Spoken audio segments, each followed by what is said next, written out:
मनामनात राम, चराचरात राम. आता अयोध्येतही विसावणार राम. न भूतो न भविष्यती. क्षणाचे साक्षीदार व्हा लेट्स अप सोबत. सोहळा अयोध्येचा. अयोध्येमध्ये निर्माण करण्यात आलेल्या भव्य अशा राम मंदिराची देशातच नाही तर अख्ख्या जगभरात सुद्धा चर्चा सुरू आहे. मात्र आता राम मंदिराच्या उद्घाटनाची 22 जानेवारी हीच तारीख आणि श्रीरामांच्या प्राणप्रतिष्ठेचा मुहूर्त हा दुपारी 12:29:08 हाच का बरं निवडण्यात आलाय असा प्रश्न अनेकांना पडलेला आहे. त्यामुळेच याबद्दलची नेमकी माहिती देणारा आणि यामागचं नेमकं काय कारण आहे ही माहिती देणारा हा व्हिडिओ शेवटपर्यंत नक्की पहा. तर धार्मिक कार्यक्रमांमध्ये मुहूर्ताला अत्यंत महत्त्व आहे.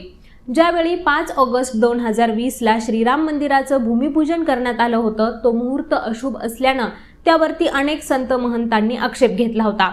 त्यामुळे आता प्रभू श्रीरामांच्या प्राणप्रतिष्ठेचा मुहूर्त हा काशीच्या पंडितांकडून काढण्यात आलाय. तर हा मुहूर्त निवडण्यामागचं महत्त्वाचं कारण म्हणजे मकर संक्रांतीनंतर 16 ते 24 जानेवारी या दरम्यान सगळे मुहूर्त हे शुभ आहेत. त्यामुळे सुरुवातीला 24 जानेवारी ही तारीख प्राणप्रतिष्ठेसाठी निश्चित करण्यात आली होती. मात्र त्यानंतर मंदिर ट्रस्टचे कोषाध्यक्ष स्वामी गोविंद देवगिरी यांनी काशी आणि इतर ठिकाणच्या विद्वानांशी चर्चा केली आणि त्यामध्ये 22 तारीख हा मुहूर्त निश्चित करण्यात आलाय. कारण प्रभू श्रीरामांचा जन्म हा अभिजित मुहूर्तावर झाला होता आणि 22 जानेवारीला हा अभिजित मुहूर्त जास्त वेळासाठी म्हणजेच 84 सेकंद इतक्या वेळाचा आहे आणि इतर दिवशी मात्र हा मुहूर्त अत्यंत कमी वेळासाठी असणार आहे. त्यामुळेच 22 जानेवारी हा दिवस आणि दुपारी 12:29:08 हीच वेळ प्रभू श्रीरामांच्या प्राणप्रतिष्ठेसाठी निश्चित करण्यात आली आहे. 84 सेकंदासाठी असलेला हा अभिजित मुहूर्त हा भारतीयांसाठी आता संजीवनी ठरू शकतो. कारण या मुहूर्ताचे 16 पैकी 10 गुण हे चांगले आहेत आणि त्यामुळेच हा अत्यंत सूक्ष्म असलेला मुहूर्त हा रामांच्या प्राणप्रतिष्ठेसाठी सर्वाधिक शुभ मानला गेलाय. तर या प्राणप्रतिष्ठेच्या 1 तास अगोदर यज्ञ, हवन आणि 4ही वेदांचं पठण तसंच इतर ग्रंथांचं वाचन सुद्धा करण्यात येणार आहे.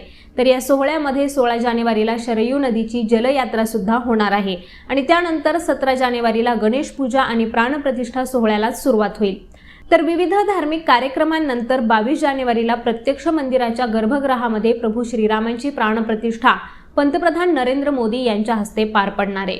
तर ही माहिती तुम्हाला कशी वाटली ते आम्हाला कॉमेंट करून नक्की सांगा आणि अयोध्येमध्ये पार पडणाऱ्या प्रभू श्रीरामांच्या प्राणप्रतिष्ठा सोहळ्याचे प्रत्येक अपडेट्स जाणून घेण्यासाठी लेट्स अप मराठीला सर्व सोशल मीडिया हँडलवरती फॉलो करायला विसरू नका. पाहत रहा लेट्स अप मराठी.